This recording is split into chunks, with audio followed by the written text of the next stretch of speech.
Aku tak sudi menerima cintamu setulus hati.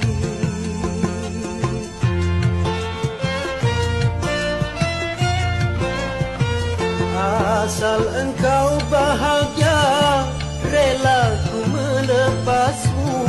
Turutilah kehendak orang tuamu. Selamat berpisah sayang, ku iring doa. Semoga kau bahagia sepanjang masa.